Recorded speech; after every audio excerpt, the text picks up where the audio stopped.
Hello everybody, welcome to AR124 Radio. So, you might have laying around the house some vocal microphones, or studio mics as they're generally called, and you might ask yourself, I'm kind of curious, would one of those microphones be able to work on a radio? Very good question. Yes, they can. Especially dynamic microphones, such as these, most of which do have a 600 ohm impedance, which is roughly the same impedance that is inside of your hand microphone that comes usually with your radio, most of the time. So, in that case, if you have a dynamic microphone, such as the ones shown here, and you're thinking to yourself, I would like to test one of these on my radio, but how do I make the radio key up after I ditch the hand mic and I no longer have the button on the side of the microphone? Well, you might be thinking to yourself, well, I can drill a hole in the side of one of these microphones and put a button on the side, or take it all apart and repurpose the switch on the side here to make the radio key up. And I don't really want to do that because I don't want to mess up the microphone that I use for vocals or singing or miking up instruments and drums and whatever you might have. So I really don't want to do that. Well, you don't have to. I mean, you can, but you really don't have to. So, I'm going to show you today how to mock up a PTT switch and wiring harness to use on your CB radio or ham radio. 3 dynamic microphones that we could choose from here, all of which have an impedance roughly 300 to 600 ohms, which is going to match roughly the hand mic that comes with your CB or amateur radio. You can use several different switches, one of which is just a momentary switch, so that works. Also, you could use a toggle switch, which this one was robbed from a radio as well, like one of the front panel toggle switches. So you can use either one of those. Today, I think we'll use the toggle switch just for the heck of it. Next, you'll probably need one of these. If you don't already have one, you'll need a 4-pin or whatever style mic connector it is. You'll need one of those. You'll need the pinout or wiring diagram for your particular radio to figure out how to get it all connected. And you'll need an extra mic cable. And you'll also need some type of XLR or audio cable. One of these connectors we're going to take off. We're going to take off this connector because we'll need this bare on the end to go to the switch. So we'll get this all prepped and we'll get going. There we go. Okay, so the shield, the bare copper, that's going to be our ground. White is going to be our audio. Red, I guess we'll have as our transmit, and blue is going to be our receive wire. So these 3 other ones in my connector, or my wire, I'm not going to need. So we'll go ahead and chop them. So we'll chop those out of the way, and now we have 4 conductors. So really that's all you need. Now you pick whatever colors that you want to use for your particular situation, but for mine it's blue, red, white, and the bare copper. So now we'll go ahead and do this one step before we even go any further, and that step is to open this doggone microphone plug connector. Well, for Pete's sake, this screw. Okay. Pull that out of there.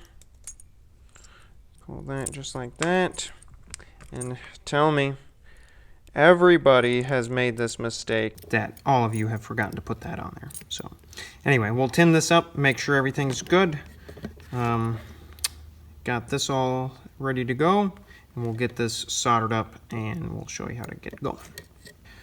Alright, so I got all these tinned up. We said blue was receive, red was transmit, white was audio, and then the bare wire is ground. So that is going to correspond to 1 as the ground, 2 as the audio, 3 is transmit, 4 is receive. So we'll go ahead and solder these up real quick, see how bad we can make this, and we'll go ahead and go from there, but let's see if we can burn ourselves really badly. 3rd degree burns.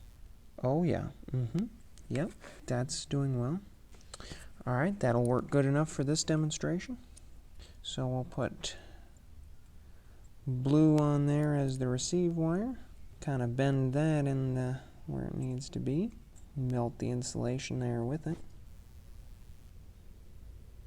And then we'll do 3 as the transmit, which is the red wire. Hopefully you can even see this. Probably not, and I bet you for some reason the camera stopped and we're going to have to do this all over again, but you know, that's okay if that happens. Alright, and then finally the white wire, just like so.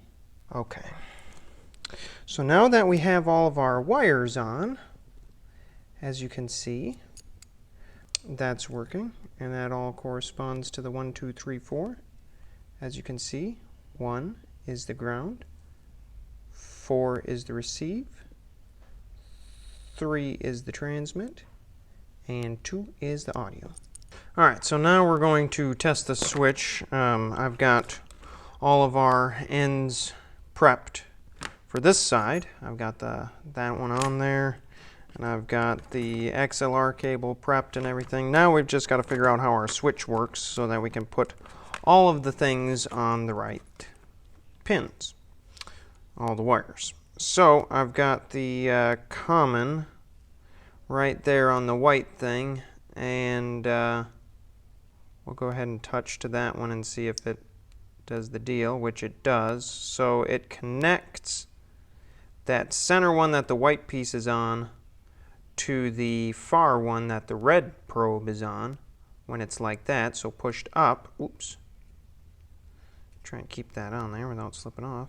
And then when you take it off, it turns off. So that's going to be our ground. So the center one is going to be our ground. That far one is going to be for our transmit in this case, because it turns on when you push the switch up, as you can see. Okay.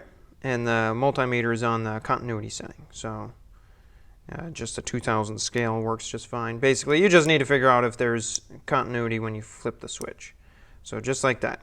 So now we'll see on the back one over here, it is on when you have the switch off, and it disconnects when you have the switch on. So that's going to be our receive point right there. Okay, so that takes care of transmit, ground, and receive as far as the wires go. Now there's a couple levels of this switch, so I was just probing across the top level here between those 3 switches. This one, we really don't even need to do anything with that. We just ignore that one because we're not going to use it. This has multiple contacts in this particular switch. So now we'll look at this next row down here and see what it does.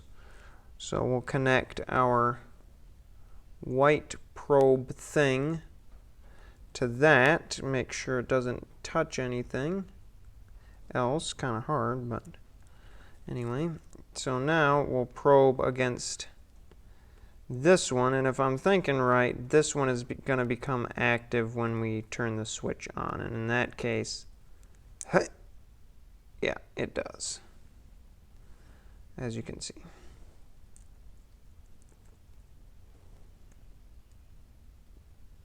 Yeah. So in that case, we'll go ahead and use that as our audio to make and break the audio line. Okay.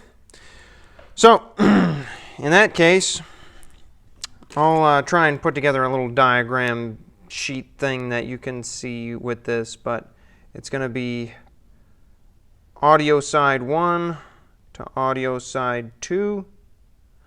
Maybe I can get a pointer or something. Be a fancy person and get a pointer. So we'll have the audio line on this particular one. Where were we? There we go. Now we're in the right orientation. So this one, audio line 1, audio line 2. So this will be our audio from the XLR cable, and then this one will be for the white wire in our coily mic cord. So that's where that'll go. This is going to be ground right here. Okay. And then this is receive, that's transmit. So now what we're going to do, just to be safe, we'll make sure that all these pins down the middle, these two right here, aren't shared. So hopefully they're not common between the two. Alright, so let's make sure that this is not common. And it is not between the two center pins, so that's good. So they are isolated from each other and we won't have any shorting issues. Alright, so maybe other people do this a different way, but at least in most of the microphones, the hand mics that I've seen, the grounds, the negative side, I guess you could say, or the ground for the microphone element is always tied to the same ground as the mic connector. So we're going to go ahead and take our XLR cable and the ground or the shield out of the coily mic cable we're going to tie to the same shield as the XLR cable. So we're going to go ahead and solder those together here quick. Hopefully you can see that. Alright. That's getting really hot. Holy mackerel. Alright, so that's done. So now this is the two audio wires that I was talking about that we're going to make and break on that second tier of the switch. We're going to have our white one, and then we're going to have our center conductor out of our XLR cable. So those two are going to be, those are going to make and break on the switch. So we could probably go ahead and do that first. And I don't know, there's not really a good way to show this because it's really kind of tight. But anyway, maybe I'll zoom in the after editing and junk. Just the only thing you got to make sure of is that you don't solder two of the pins together with a blob of solder or whatever, and you should be fine to go. So we'll go ahead and try and get that in there. Okay, we got one. The white wire is on the edge. Make sure to get maybe just a bit more solder on that pin so that we can maybe do something with it. This is difficult. See, most people can figure this out if you're not a dumb person like me. Also, if you're not a cheap person like me, then you can just go buy On Air Designs. Makes something exactly like this that's all in a pretty box and stuff. So if you're not a cheap person, which is partly my problem, you can get this already pre-made by On Air Designs. And I've heard that they work pretty good, actually. Okay, so that's soldered on there. So we got our two audio wires soldered on. Like I said, that's what we were doing right there. So switch on, switch off. That's making and breaking the audio connection. So now we've got our red transmit wire. Next is our ground wires right there in the center. I can get them close enough. That's okay. Alright, so that is the... Ooh, that's getting mighty close to the bottom there. See, this is what I was talking about. I don't know if you can see that blob of solder that gets ooh so close. So maybe we can do some cheap repair, something. It'll probably be okay. I've seen worse. It'll be fine. It'll be fine. We're just gonna roll with it. Okay, come on.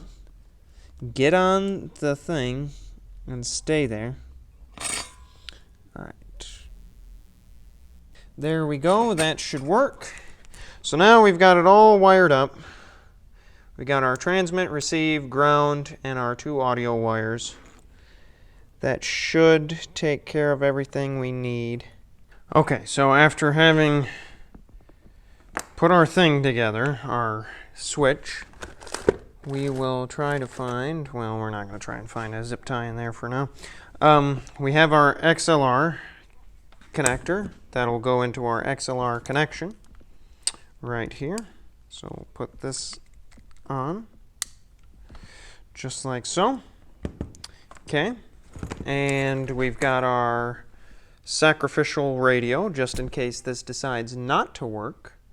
We'll go ahead and plug this in. So what I'm going to show you is, you hear how, like, look, the volume is maxed. And that's how loud the speaker is. Like, there is nothing there. So I'm going to show you what happens if something doesn't break. You see how much louder that gets? So that's how you know you'll need at least 4 conductors. So we know that part is working.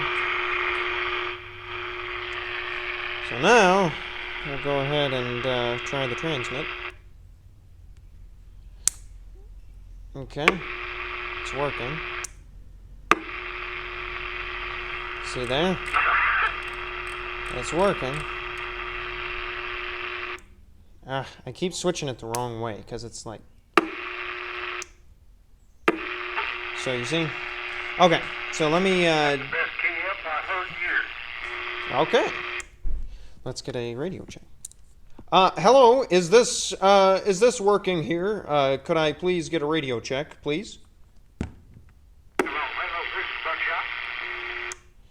Hello, Buckshot. What is actually going on? I'm trying to test a PTT switch. Is it working? Yeah, I'm over here in Conway, Arkansas. Where are you at? Well, I am over here at the other side of Conway, Arkansas. I am just testing a microphone. This is 124. This is Pumpkinhead. 124, right? Exit 124. Yep, just off the exit 124. So is this thing working? Well, you're making a good trip to another mobile unit. You ought to be proud of it. You have a good day, sir. Okay, yep, will do. He can't hear. So maybe it's not working. I don't know. We'll see. Alright, so got the doozy thing hooked up right over here into the thing. We've got a monitor radio over here on the same channel 25. We'll key this thing up and see. Hello, this is me. Hello, test 1, 2, breaker, check. Audio test, 1, 2, 3, 4, 5. There we go. It sounds like poop, but this is because it's the Cobra 19 Ultra 3. Cobra 19 Ultra 3 with a crap microphone. Oh, for fuck's sake. I am so sick of this phone that I'm trying to take video on because it's not working. Anyway, test, 1, 2, 3, 4, 5, check. And you can turn off the microphone. Hello? You can't hear anything anymore.